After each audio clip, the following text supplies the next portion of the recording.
you're going to start a company and if you're going to build something, might as well go ahead and build the biggest thing possible. Go try to build one of the world's top 10 companies.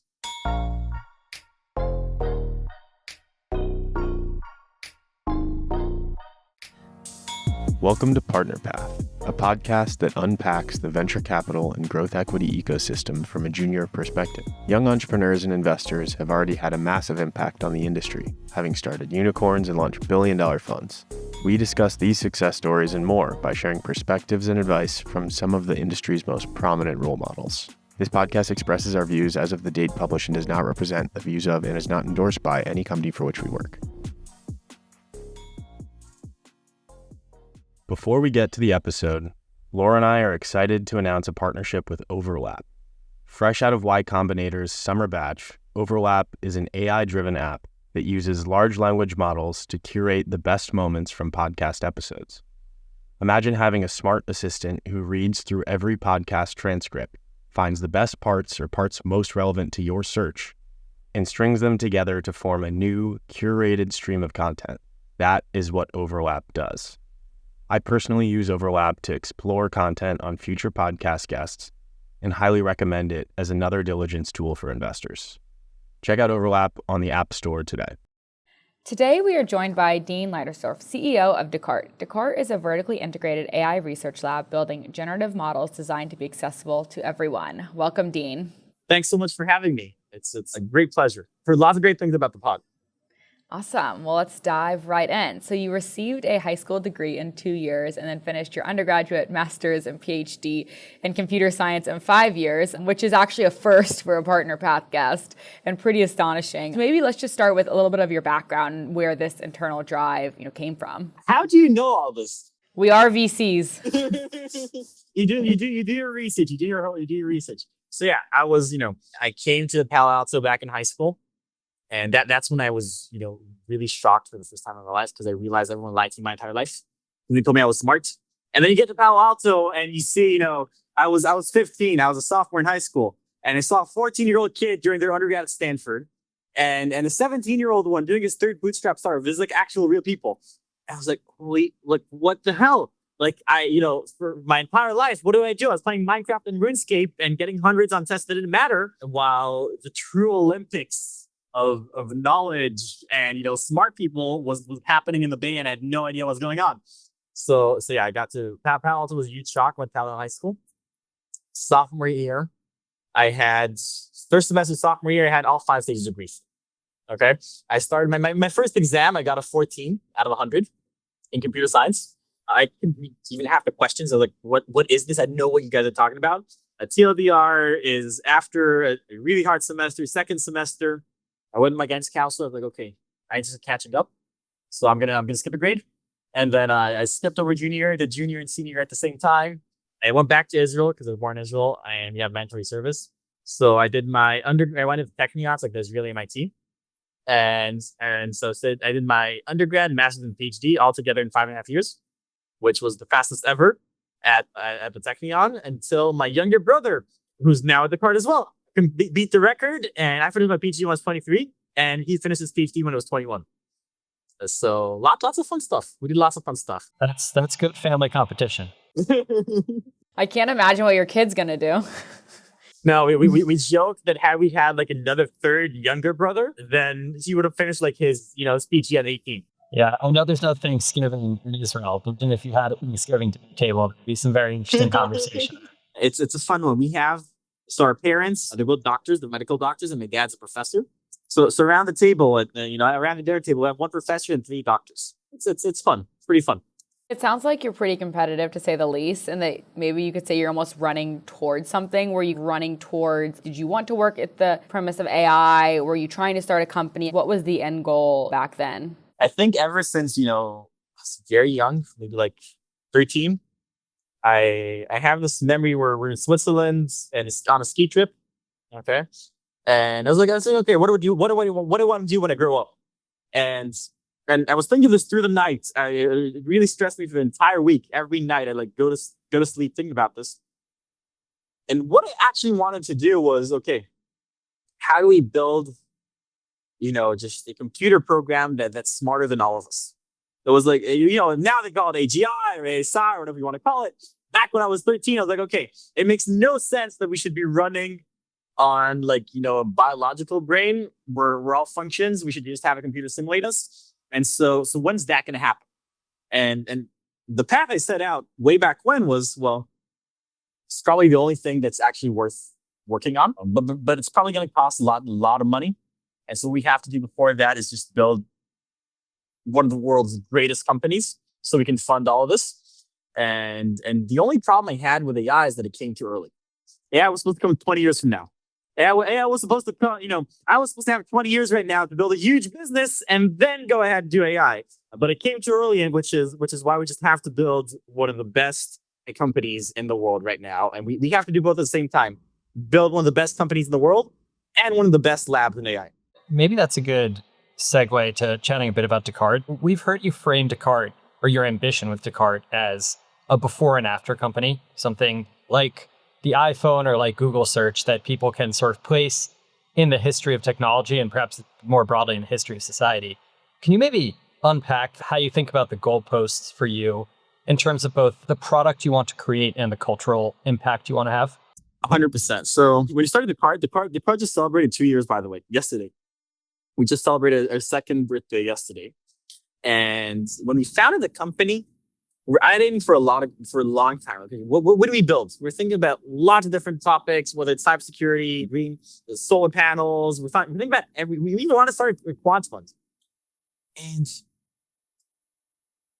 at a certain point, we realized okay, if we're gonna start a company and if we're gonna build something, might as well go ahead and build the biggest thing possible. Go try to build one of the world's top 10 companies. Now, to do something like that, you really have to build a company where the world before and the world after it is just completely different. And when we set out to do this, I had no idea what exactly we're going to do. Now, I think the path is slightly more clear. What I currently see is this. The internet has fundamentally changed in 2022, November in 2022 when ChatGPT came out. In the old internet 3 years ago, the internet was basically 4 categories. It was everything knowledge related, which was anything that was under Google's domain, whether it's search or maps or Google Docs. It was creativity related, and that was very fragmented. It's YouTube or TikTok or Instagram, but also Roblox or Minecraft or Netflix. Then you also have messaging and you have shopping, e-commerce. That is basically the internet. That's it. There's nothing more. It's just these 4 topics. And anything else you'll find on the internet is fall into one of these 4 topics.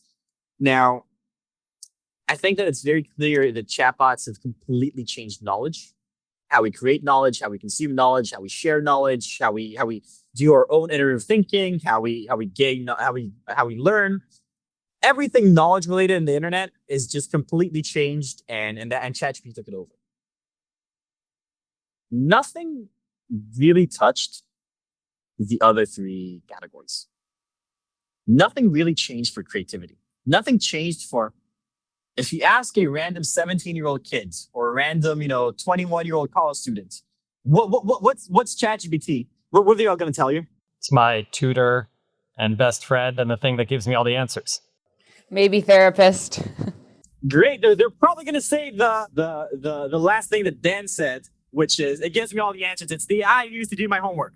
Okay. Yes. If you go and you ask a random person on TikTok or on Twitch or just a random kid on the street or in a college somewhere, what's ChatGPT? They'll say it's the AI I use for my homework. And if you ask them, well, what's the AI you use when you're not doing your homework? They have no idea. They're stumped. They're like, what do you mean? What's an AI I use when I'm not doing my homework?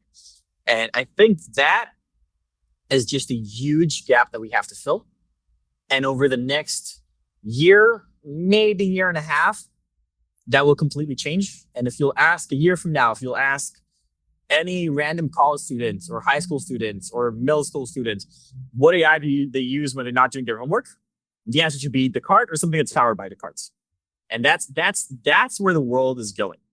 Maybe just break down simply kind of what Decart is today and how folks are leveraging the product. You probably saw this a few weeks ago. We introduced Mirage to the world. It was a demo. We launched a gaming version of it yesterday, which just went completely viral. Our servers just like 100% at peak utilization. We keep adding more servers and people just keep using them more. Mirage, it's a real-time video-to-video model. To the people listening, imagine you can turn yourself into Star Wars or into Frozen instantly, or you can change. I'm holding here a pen. I can change it into a sword or into a lightsaber, or I can turn everything into Harry Potter, and this pen becomes a wand and it can cast magical spells. This actually works. You can go to Mirage.Decart AI and actually try it out. It is a mind-blowing experience. Every person who's seen this for the first time, I know Laura and Dan, did you try Mirage? Yeah, absolutely. Yeah. It's crazy. It's amazing. We haven't run into someone who's seen this and has been like, okay, this is something completely different. I didn't imagine something like this before. Now, this tech was, what we just released was a demo, but the tech that's behind it took, the past 2 years to build. It is very, very challenging to be able to create new capabilities in our field in AI. There are very handful of teams around the world that can actually go ahead and push the envelope. So at Decart, we're basically doing a few things. The first thing that we're doing is that we're building one of the world's best AI video and audio companies. And for that, we just completely monopolize the talent out. And we have an office in SF and in Israel. We have insanely talented people in SF, and we just monopolized all the talent in Israel. Just 100% of the AI, the insane AI talent in the country, both researchers and engineers. Save some for our companies. Maybe at a certain point we'll buy those companies, and then they can be part of it. But yes, we have all the cutting edge researchers and engineers, and we're working 24/7 around the clock, just creating completely new tech with the one goal of creating completely new experiences on the internet. Whether it touches the consumer directly or whether it shapes how businesses interface with their customers. What we saw with our most recent model, and we have a few more coming up in the next few weeks, by enabling real-time video, which is currently Decart's the only company in the world that can actually do real-time video, we're creating a completely new set of experiences for people. Whether it's online e-commerce, you can open your camera, add a picture of a dress, and then suddenly you'll be wearing that dress. Or you can add a picture of a purse and you'll be holding the purse, all the way to with Mirage, you can change your entire world into Minecraft or your entire world into Frozen. And we've had kids who just sit for like 4 or 5 hours in front of their screens. They take their phones, they just run around the house, turning their entire house into Minecraft, turning their couches into blocks.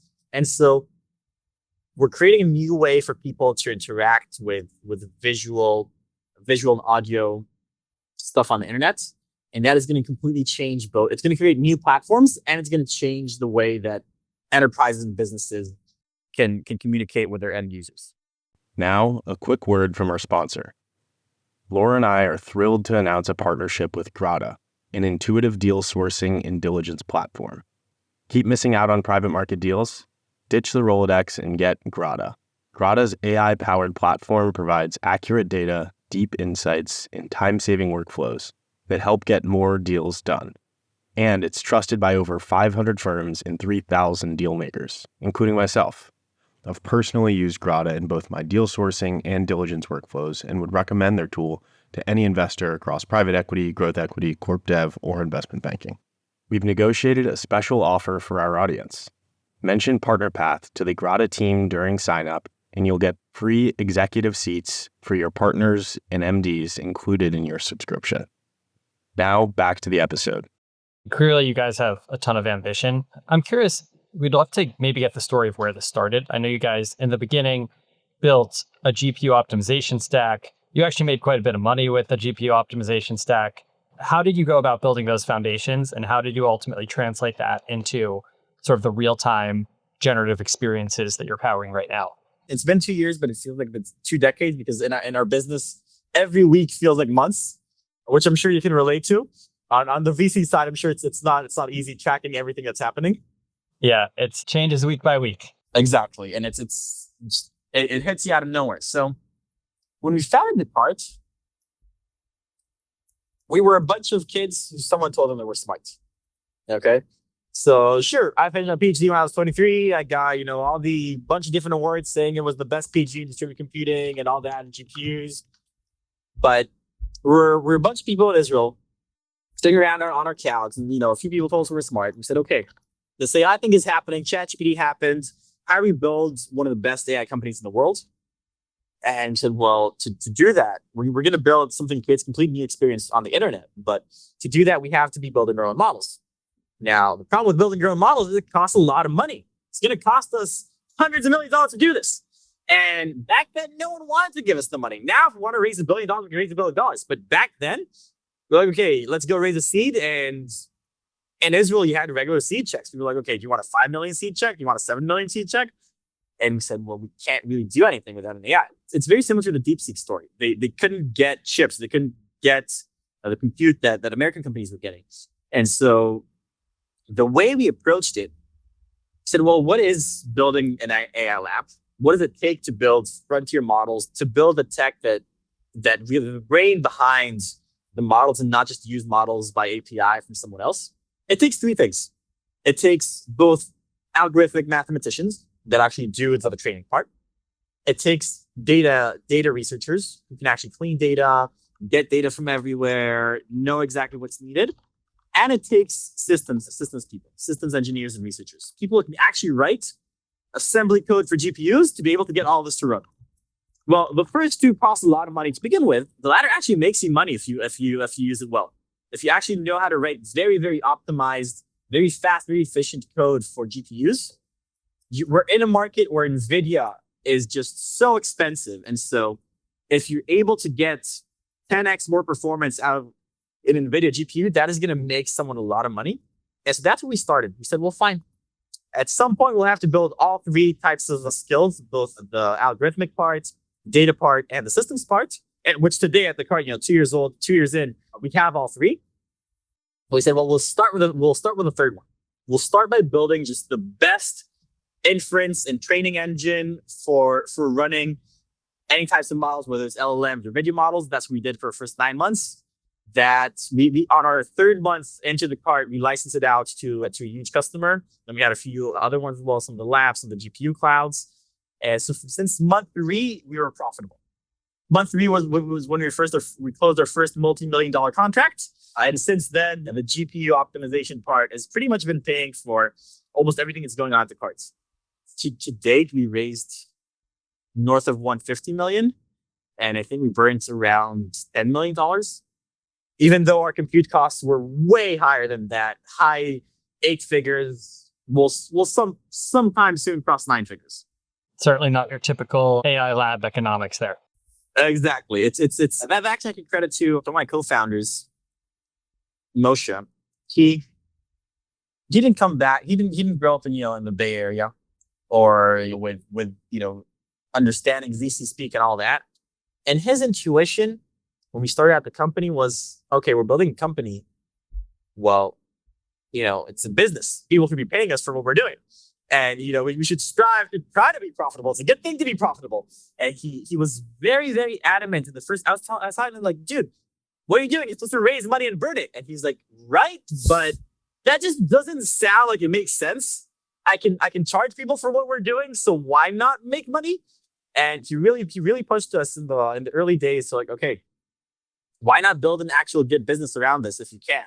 And that was a very different trajectory than what lots of people advise us to do.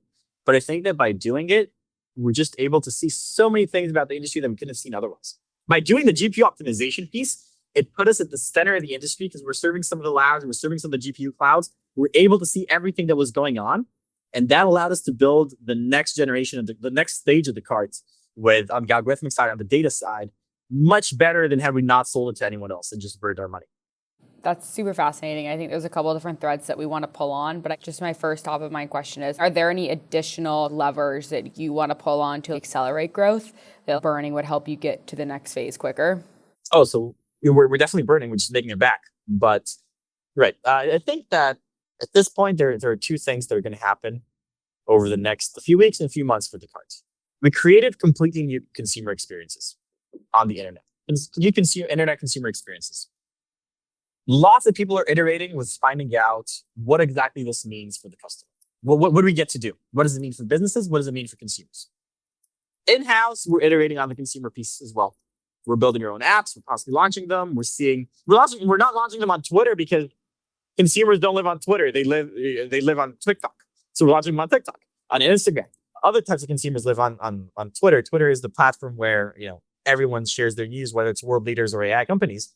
But if you're targeting building a completely new experience for a 17-year-old or for a 21-year-old college student, you're going to get to them on TikTok.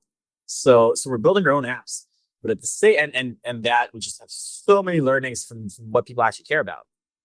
Now, at the same time, over the past few months, we've been approached by everyone in the industry, and there's so much enterprise interest in how this is going to shape how businesses work and how businesses interact with their customers. And so we have lots of design partners right now. We're going to be launching lots of APIs to a bunch of different models. We have, I think, 6 or 7 models that are going to be launched over the next few weeks by API. And we're working with lots of industry partners to really understand what types of new experiences that develops for them. I think that we're currently seeing with video models.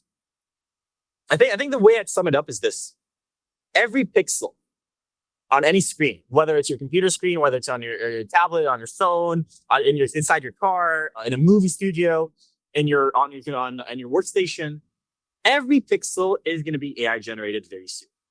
The only interesting questions from the business side are: A, in what order?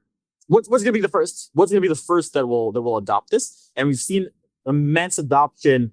I think the industry has largely seen immense adoption on the ad space and on the e-commerce space, and with editing tools. And so one is what's going to happen first.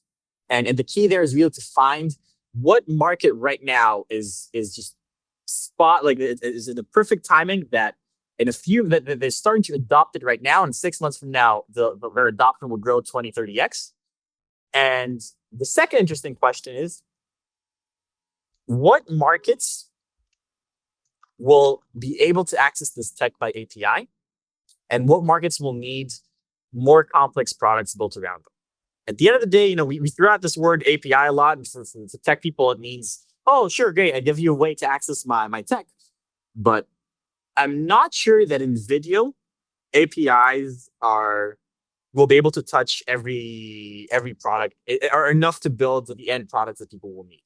With LLMs, sure, you just give an LM API is very simple. You just throw in text and you get text back from it. And so you can build it out to lots of different products very easily. With video models, some stuff is very easy to consume by API. If you're an e-commerce platform and you have a bunch of images of your products and you want to turn them into videos, very easy to consume by API. Send an image, get back a video, we're done.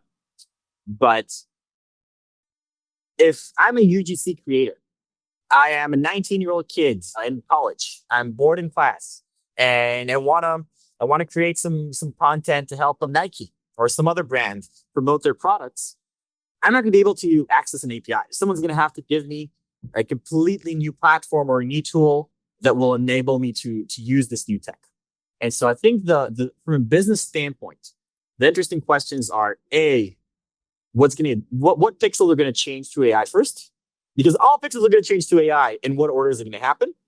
And B, which use cases will be best served by APIs, and which will need completely new platforms to develop in order to be able to use them? That's super interesting. And I think especially interesting in the context of your willingness to reinvent the Decart business every, call it 3 months. And I'd say within that context, I'd love to hear your framework of deciding what's both the right time to work on a new problem or a new sort of product for consumers or developers, whoever it may be, and what's actually worth you spending your limited resources, perhaps not limited from a capital standpoint, but from a talent and a time standpoint. That's the biggest question in the industry right now, because sure, while no one is really short for capital, or most of the good companies aren't short for capital, in any given company, you can only do so much. Even if you have all the superstars, there's a limit to how many projects you can be running in parallel. You have to make sure that you maintain focus and you prioritize stuff in the right order. The key thing that can't be deprioritized is the lab. That is definitely what you have to be. I think if we look at Decart, it's 3 things. It's the lab, it's the enterprise side, and it's the consumer platform side. So the lab can't be deprioritized ever. It always has to be cutting edge. You always have to catch up with what others are doing and lead the market in certain areas that where everyone else is behind you. And so that is an ever-going race. We have a race internally in the US. We also have a global race with the Chinese, and there are lots of dynamics there. The Chinese are also, releasing a lot of open source models, which is an incredible thing for the community. It also helps us a lot. It helps other companies. And at the same time, they're slightly commoditizing the US market. And so it's a very interesting dynamic of what's happening there. That can never be deprioritized. And that inside Decart, that functions basically as its own organization. There's the lab, it produces new models. It has to make sure that we're always on par with everyone else. And the key parts that we choose that we exceed anything that anyone else can do. For example, whether it's real time, whether it's efficiency, whether it's quality, and in certain spaces, that's the lab portion. And the other two, I think the consumer side, you have to constantly iterate because none of us know actually when this will take off. No one in the industry actually knows if this week or next week or in a month or in 2 months or in 5 months or 6 months will be the time when a new platform is ready to be built. And so you have to constantly keep your finger on the pulse to make sure that you know what's going on. But on the enterprise side, I think it's prime time right now.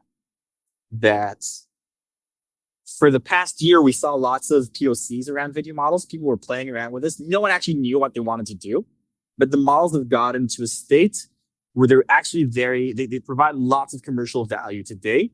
And so we're going to see huge enterprise adoption over the next 6 to 12 months.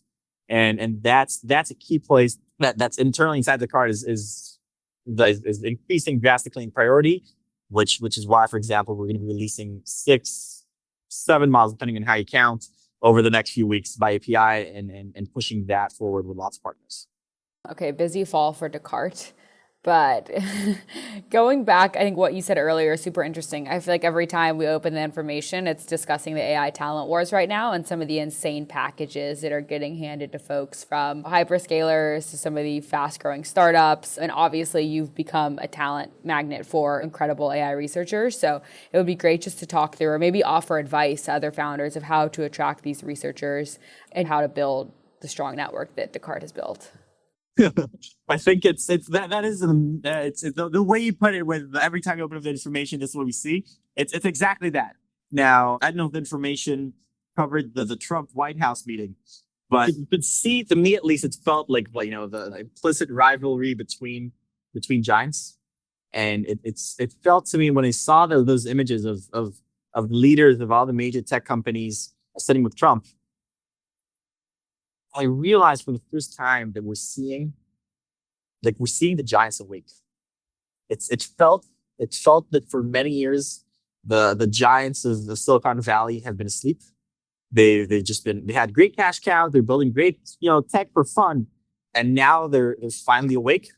They're up and they're here to fight, and they're not gonna make it easy for anyone. I think for startups, it's very important that some startups also partner together with each other to make sure that we can provide an alternative to the big tech. I think that we've found great partners in other startups in our field where if startups don't build the new platform here, if startups don't build the new businesses around this tech, no one else will. And then no other startup, it's the giants will. The giants will just take it. There's a default winner in this market. If startups don't work together and complement each other to be able to move very quickly in this field and to be able to find very great product market fit very quickly and to be able to serve customers both on the enterprise side, on the consumer side, with this new tech that's developing and this new internet that we're experiencing, then the big giants are awake. They're seeing what's happening, and they're going to be the default winners if we don't get it. So while I think that, sure, yeah, there isn't a lot of talent that can actually build AI models, and that's going to be very concentrated in a small number of companies, that's not the only thing that should matter in the industry. Not every startup needs an insane concentration of AI researchers or engineers, but there are lots of startups that we at Decart, for example, love to work with because we need to build an end-to-end solution here before the big platforms catch on. But on all sides, on the consumer internet side and on the enterprise side. You mentioned both partnering, and I think at times we've also seen your willingness to be fully vertically integrated. Most companies building consumer experiences don't actually touch models, let alone GPUs. I'm curious what your philosophy is around when to completely vertically integrate from the app to the model to the inference stack, whatever it might be, when to partner, and sort of what integration enables that other folks might be missing by only focusing on one part of the stack. Look, lots of great businesses will be built in AI. Lots of great businesses. Okay. And VCs stand to make a lot of money. By the way, I saw this great index. I saw a great index that trended on Twitter. I don't remember which account posted it. That you should compare VCs in 10 years from now to just NVIDIA stock. Okay, it was. I remember what they called this index, but it was they let you buy NVIDIA stock and you have to hold it for the next 10 years. And you just need to compare in 10 years time when it unlocks, you should compare how well that did compared to VCs. And the VCs that beat that, they should be able to get to raise their next fund, and the ones that didn't should just be closed down. But yes, lots of great businesses will be built in AI. VCs will make lots of money. Founders will make lots of money. Sure, it is hyped, but it is overhyped right now probably. But at the same time, there's lots of value actually being created for humanity, so it makes sense. Now, I think if you're a founder, you have to ask yourself, how high does your ambition go? If what you want is a nice exit for 100, 200, $500 million, great. Go ahead, pick something very specific in the stack, be the best you possibly can at cracking that, be incredibly good on the tech side, very, very good on the marketing side, know how to, hype AI Twitter because that's where everything's happening right now. It's hard. Hyping AI Twitter is very hard, but you should get to be very good at it while being very good technically. And, just go ahead and solve a very specific problem. You'll probably make someone lots of money because lots of value is being created in this field, and go ahead and have your exit. That is great for some founders. If you want to aim much higher, you really can. If this really is the only point in the past 20 years that you can actually say, hey, I want to build a $1 trillion company and actually be taken seriously. Is because there's actually a way to build fully vertically integrated $1 trillion businesses out of what's happening right now. Now, I think that your question of, when do you integrate with others? When do you fully vertically do everything yourself? When do you fully vertically integrate, or when do you work with others? Our field is so dynamic right now, and alliances are built and broken 3 months later. Even if the partners love each other, sometimes the market just forces them to do that. You see what's happening with the code, the model companies and the code of the code products. You saw what happened between Cursor and Anthropic. For a very long time, they're complementary businesses and they work well together. And at some point, the market just forces them to kind of still work together, but then try to not work together. And it's creating a very weird dynamic. I actually heard someone refer to it at a dinner a few days ago. I was talking with a few friends about this entire relationship, imagine, between Cursor, Anthropic, and AWS. So AWS is the huge giant with Trainium. Anthropic is built on top of it, and all of their inference runs on Trainium. And then you get Cursor that's using Anthropic's model, but then all the power dynamics change, and everyone's trying to build each other's products, and no one knows exactly if their partner is friend or foe. And so I was talking to your friend about this, and a friend told me, here's an interesting fact.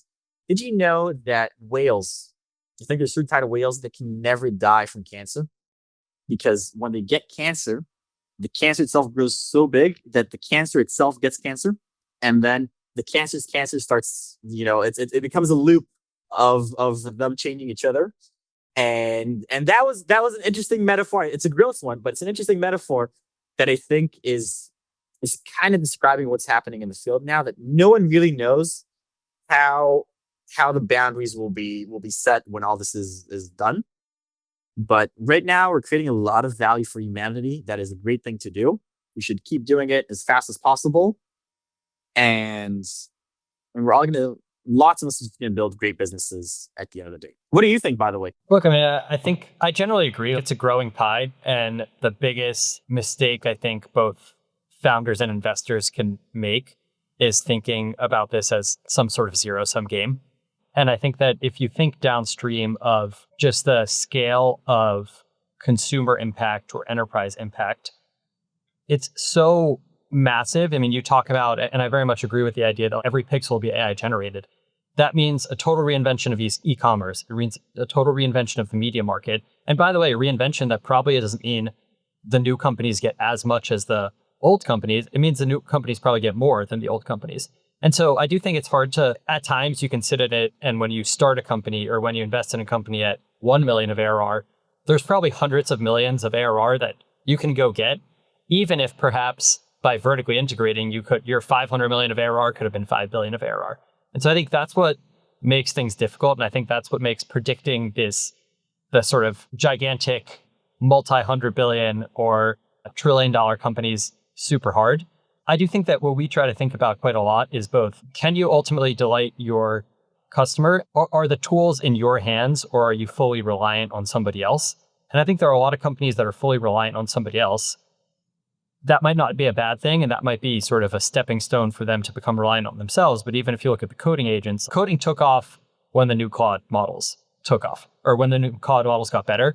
So you can argue that a lot of the success of those companies wasn't entirely because of things that were within their control, but now they're at a point where their success can be within their control by more vertically integrating. So I'd say it's a very challenging dynamic, and one where we're only seeing the best startup founders really thoughtfully execute against. I think you had a few great points there. And the last one, by the way, is if you look at the agents and the coding agents, compare LLMs and coding agents and LLMs with, even simple chatbots, even a customer support chatbot. So creating a customer support chatbot is rather straightforward. It's not too challenging, and you get a lot of value you can get a lot of value from it really straight, like out of the box. You just need an API for an LLM, you write some simple code, and you're done. At the same time, getting LLMs to be valuable for developers, that took lots of iterations on the product side until you really got a really, really, really good product that actually creates value for the developer based on LLMs that know how to code. If you remember, just a year and a half ago, the best that we had as developers was autocomplete. We could start typing a line of code, and the LLM would try to autocomplete that. Now, Anthropic needed Cursor and needed the other coding agents to be able to discover, okay, what is the best interface for developers to actually get value out of this. And Cursor frankly needed the ability to just iterate insanely fast and not think at all about the model, and just know and believe that one day Anthropic will provide them with a model that's good enough for what their users actually need. So it's an interesting dynamic. And at the end of the day, it's like you're saying, there's so much money that's going to be made here. I like the old Weisse quote of, we're probably all more likely to die by suicide than by murder. A lot of dark analogies on the podcast today. Oh, come on. It was only two. It was only two. I'm sorry. And they're both not mine. But I think it's a good point that most companies that are doing well today in AI are probably more likely to die if they shoot themselves in the foot than by someone else coming and just completely decimating what they're doing. Sure, there's always that risk, but the risk of overthinking it and overcomplicating it for yourself is probably higher than getting wiped out by someone else, because we're all going to create if you're doing good in AI today, if you have a great talent, if you have really great people who know how to move fast, who are very smart, and you manage to get your footing inside this race, you will probably create a company that's worth a few $1 billion, generally worth a few $1 billion, and not just hype driven. There's always a chance for failure, but if you got a good footing, if you have great people, if they move fast, the only mode in AI is moving fast. That's our field. What can you do? If you move fast, you have great people, you got your footing well, there's a good chance you'll stay a successful company at the end of this. With a great outcome for everyone. It's very fun to be living. I think we're very, very fortunate to be living at a time when so much value is being created for the world.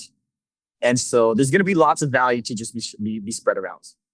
It's a great time to be living in. We're not living in, a decade before ChatGPT. There was very little value that was actually being created for the world by new companies.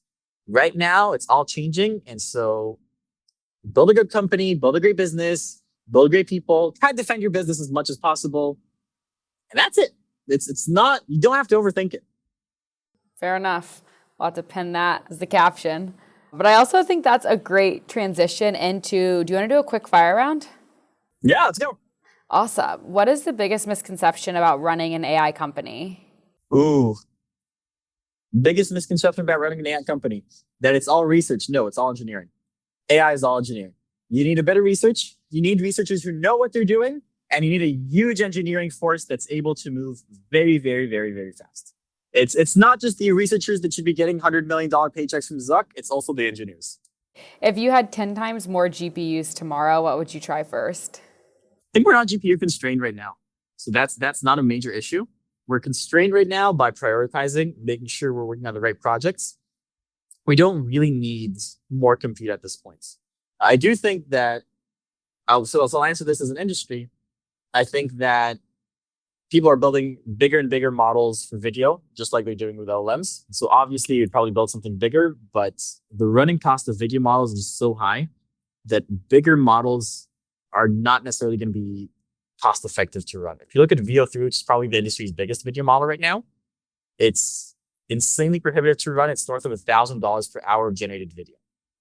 What is a developer tool that you can't live without? Ooh, Cloud Code. I love Cursor, but I'm at the point where I used Cursor for so long that I use them as the IDE, but I go to the first thing I do is open the terminal and just type in Cloud Code right away. Good answer as Anthropic investors. Last one. If not Decart, what would you build? Oh, wow, that's a tough one. I don't think I'd build anything but Decart.